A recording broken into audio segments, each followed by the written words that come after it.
This duo will break the Premier League. What happens when you mix natural talent Saka, the perfect start for the Gunners. They lead 1-0. with darkness?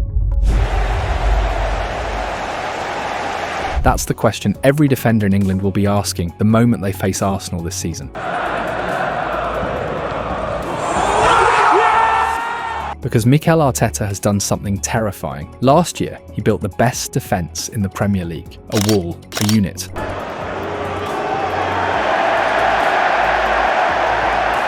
Organised and almost impossible to break, but now he's added the final piece. Not just any striker, but a machine bred for destruction. Examples. The thing about Gyökeres, though, the rate at which he scores, nobody else has scored that much. He's scoring a stupid amount of goals, like an abnormal amount of goals. Victor Gyökeres is not coming to learn. He's not here to adapt. He's arriving after a season where he scored 54 goals in all competitions. The year before, 43 goals in back-to-back seasons of consistency. Brutal finishing, relentless energy, and the best part is he won't be alone in this battle.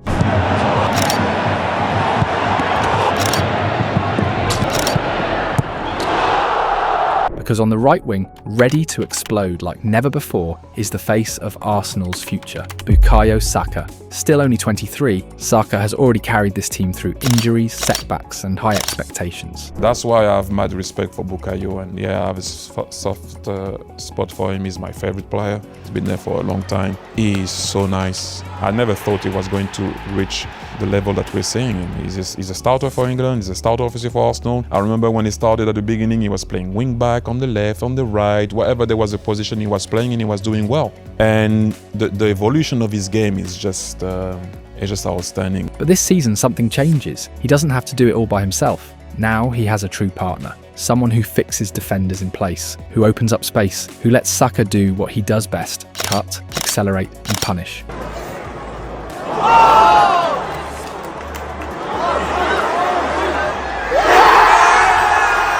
Since 2018, Arsenal fans have waited for a striker who could score more than 20 goals a season. Since Aubameyang, they've searched for someone to finish the job. 9 league goals last season. Do you know who scored 39 league goals over the last 20 years across Europe?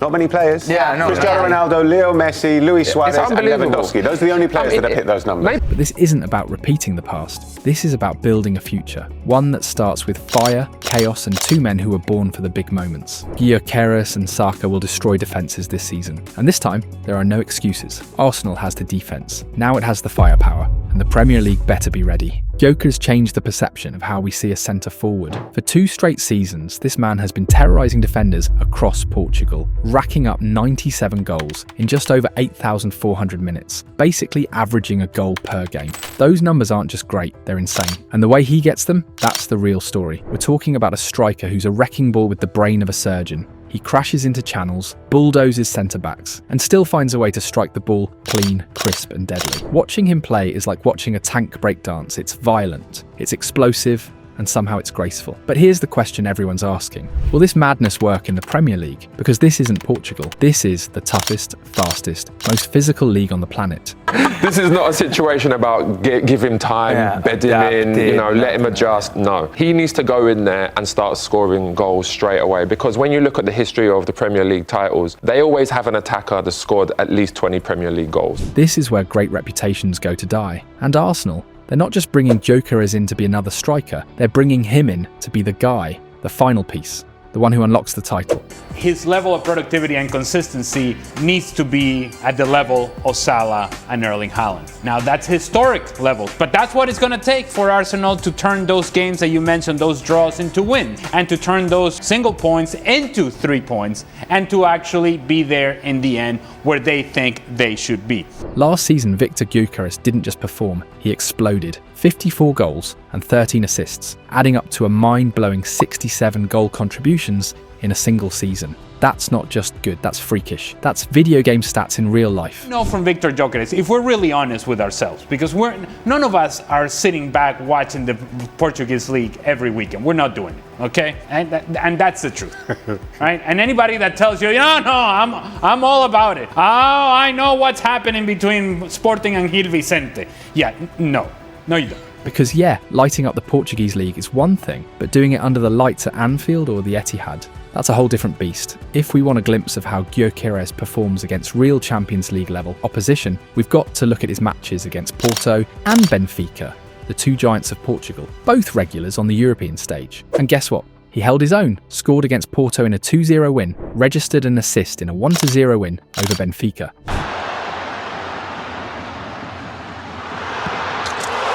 Then, in a later game, came off the bench for 21 minutes after a muscle issue and went quiet in a 1-1 draw against Porto. But in the final clash with Benfica, another assist. We could say it was another solid performance, and that's just league play. In cup competitions, when the pressure's high and the stakes are real, he stepped up even more. In the Allianz Cup semi-final, a goal against Porto to seal the win. In the final versus Benfica, he tied the game, forced penalties, and buried his own spot kick.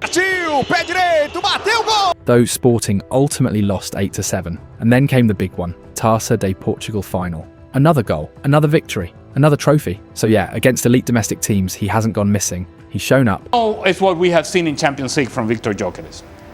And we have the lasting image of how silly he made Manchester City look. He delivered again, 6 goals in the tournament, scoring every 101 minutes, including a wild hat-trick against Manchester City that shocked everyone. Gyökeres through on goal again. But then you ask yourself the question, well, who didn't make Manchester City look silly last season defensively? He also hit goals against Lille, Sturm Graz and Leipzig, finishing the campaign with a conversion rate of 25%, even outperforming his expected goals of 4.59. Bottom line, Gyökeres doesn't just feed on the weak. He hunts giants too. Right? Because, I mean, his goal output is not normal. Even for players that have been touted as top players in the Primeira Liga in Portugal that have come to the Prem and kind of flopped. Some have, some haven't. But none have been as good as this guy in the Portuguese top flight. So everything you're saying, I see it. The physicality, the recognition of the spaces, playing in between the lines, dropping back, combining. His passing is really good. His finishing is really good. He has so many tools in his back pocket. I've been so eager to see him take that next step in his career because the season before this one was also crazy. Yeah. So it's going to be a new test, a more difficult test at Arsenal if it is to happen. Of course. Because yeah, Victor Gyökeres looks like a beast. But football fans know better than to fall for the hype without asking the hard questions. What if this is just another Darwin Núñez situation? Not many forwards from Portugal come out of the league and do really well. And he's got a lot of goals against the lower end. Let's rewind the tape. Darwin came out of Benfica with numbers that looked unstoppable. 34 goals and 4 assists in his final season in Portugal, with 26 of those goals in the league alone. Liverpool dropped serious cash, thinking they were getting the next big thing. And what happened? His first Premier League season, 9 goals and 3 assists. Respectable, but nothing close to what was expected. Across all competitions, he barely hit 15 goals. The following season, 2023-24, was a step up, 11 goals and 10 assists in the league. Not bad at all. But then came 2024-2025 and the flames started to fizzle. Just 5 goals and 3 assists in 30 Premier League games, ending the season with 7 goals and 7 assists in all competitions. Not the numbers you'd expect from a top-tier striker in one of the best attacking teams in the world. And Darwin's not alone. Remember Carlos Vinicius? He was the top scorer of the Primeira Liga in the 2019-20 season, banging in 18 goals for Benfica. Spurs took a chance and brought him in on loan. What did they get? 1 lonely goal in 9 Premier League games. That's it. The point is, success in Portugal doesn't always translate to England. I get you, because there have been examples of players going from Portugal abroad and it hasn't worked out, but I don't think it's specifically a trend because you could find other examples, like Radamel Falcao, for example, was extraordinary everywhere he went after Portugal. Apart from Man United. Apart from, but who did well at Manchester United? Like, I think that's a Manchester United issue rather than a Radamel Falcao issue. It's a different game, faster, more physical, more brutal. You don't get as much time on the ball. The defenders are smarter, the presses are heavier, and the pressure's insane. So yeah, Gyökeres looks like a juggernaut right now, but Arsenal fans know better than to pop the champagne too early. But there's another angle to this whole thing, one that Arsenal fans feel deep in their bones. It's been years since the Gunners had a real killer up top, a striker with that dangerous at every touch vibe. someone who makes defenders panic just by standing near the box. You'd have to go back to Pierre-Emerick Aubameyang. Back in 2018-19, Auba lit up the Premier League with 22 goals and 31 across all competitions. Then he did it again the next season, 22 more in the league, 29 overall. That stretch wasn't just flashy stats, it brought real silverware. He scored a brace against Manchester City in the FA Cup semi-final. Aubameyang for 2! He's done it! And another brace in the final against Chelsea. Aubameyang! It's still Aubameyang! He was that guy. Since then, Arsenal's had good forwards, hard-working, technical, talented, but none of them had that ruthless streak, that electricity in the box, that guarantee of goals in clutch moments. And that's what Gyökeres is supposed to bring back. Gyökeres has played in England before, with Brighton, Swansea and Coventry. And yeah, back then, he wasn't the monster he is today. No dominant stats, no top-flight domination. Just a raw, hard-working striker trying to find his place. 6 years from now, it's about scoring now, and it's like, this guy's either going to be a superstar or he's going to be a flop, it feels like, right? There's only two avenues to go through because the expectations are so high, and you mentioned the championship, that it's higher rated than Portugal. Well, he actually did score in the championship. When he was at Coventry City, he scored a decent amount of goals. His output was pretty decent, and this is from a couple years ago now at this point. But to prove that this guy has kind of taken steps in his career, and it's not like this is unwarranted. Yeah. So I'm excited to see how it translates into the Prem in a high-pressure situation.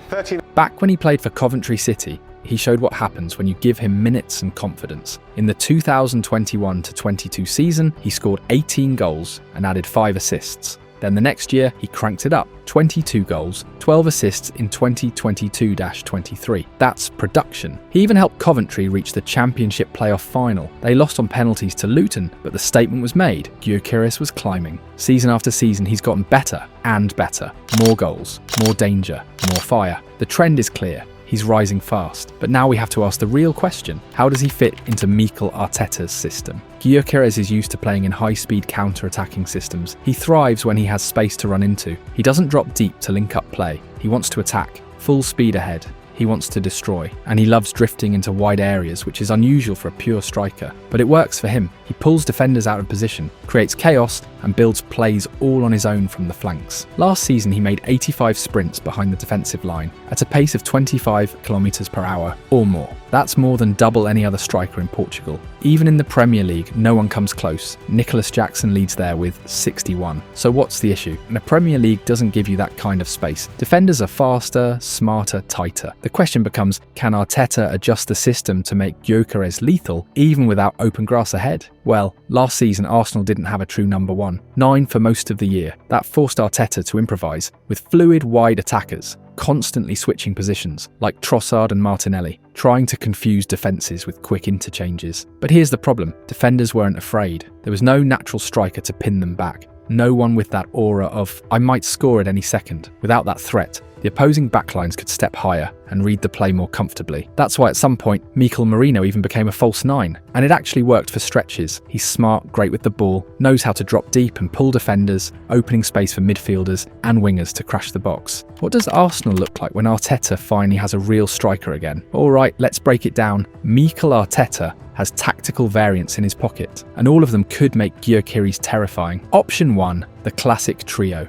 The most straightforward plan. Gyökeres as the central striker, Bukayo Saka wide on the right, Gabriel Martinelli on the left. It's clean, it's dangerous, and it brings back that natural shape Arsenal leaned on so well last season. This trio would be supported by a classic formation of 4-3-3. Option 2, Arteta's vintage Arsenal. Back when Arsenal had Aubameyang and Lacazette, Arteta used a sneaky system. It looked like a 4-2, but turned into a 3-4-3 in attack. Gyökeres up front, being the battering ram. Havertz and Odegaard floating underneath hybrid second strikers or aggressive midfielders. Saka staying wide right, exactly where he causes the most damage. On the left, maybe Martinelli, Madueke, or even Trossard. In the middle, you've got a double pivot, think Declan Rice alongside Zubimendi or Noorgaard rock solid. At the back, a flexible 3 of Saliba, Gabriel, and either Mosquera or Timber, all capable of covering ground, building from the back, and pushing the line high. But more than the formation, it's the player movement that makes it click. In Arteta's early Arsenal days, the system was all about fluidity, fullbacks bombing forward, wingers cutting inside, midfielders shifting into unexpected spaces. That's what Arteta might bring back. With Gyökeres pinning both centre-backs, Arsenal can finally stretch the field vertically,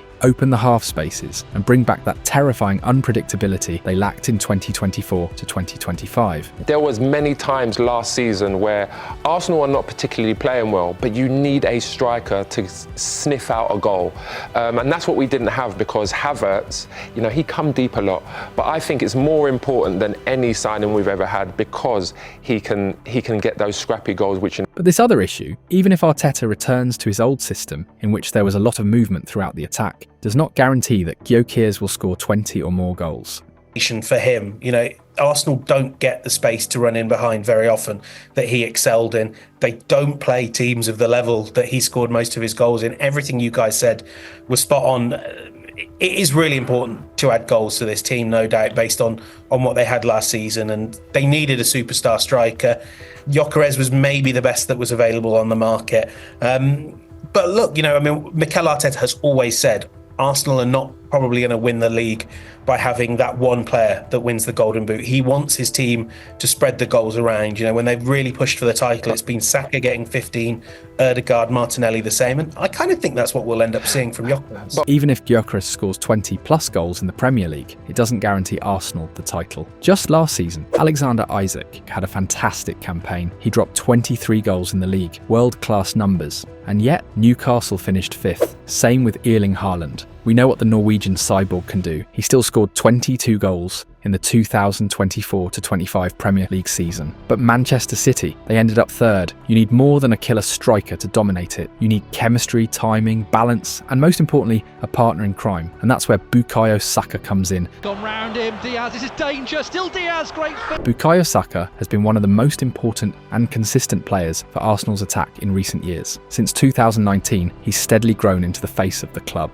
delivering not just creativity, but also goals and assists in big moments. His best season so far came in 2023-24, where he scored 20 goals and provided 14 assists in the Premier League alone. That's 34 direct goal contributions, a world-class number that shows how influential he's become. But here's the issue. Arsenal depends too much on him. And that's not just a casual observation, it's backed by numbers. Last season, only 32.9% of their attacking touches came from the left wing. That was the lowest left side usage among all Premier League teams. Meanwhile, 43% of their attacks came down the right flank, where Saka operates. The remaining 24% happened through the centre of the pitch. That imbalance tells the full story. Arsenal simply hasn't built enough threat on the left or in central areas. Everything flows through Saka. And then came the nightmare scenario. He got injured. During the 2024-25 season, Saka missed a total of 21 matches due to a thigh injury. He wasn't available for some of the most crucial moments of the year, including the 3rd round of the FA Cup against Manchester United and the semi-finals of the Carabao Cup. Even more damaging, he missed key league games against top 6 opponents like Tottenham, Manchester City, Manchester United and Chelsea, plus a tricky clash with Bournemouth. Without him, Arsenal's entire right-sided attack collapsed. They couldn't progress the ball as fluidly, the threat in wide areas dropped significantly, and there was no one to consistently step up in his absence. The team became easier to predict and easier to stop. But what happens when Bukayo Saka is fully fit and ready for big nights? That's when Arsenal becomes something else entirely. That's when their number 7 turns into the most dangerous weapon in their entire arsenal. Let's go back to the Champions League quarter-final against Real Madrid, the moment that reminded the world who Bukayo Saka really is. After being out for nearly 3 months with a thigh injury,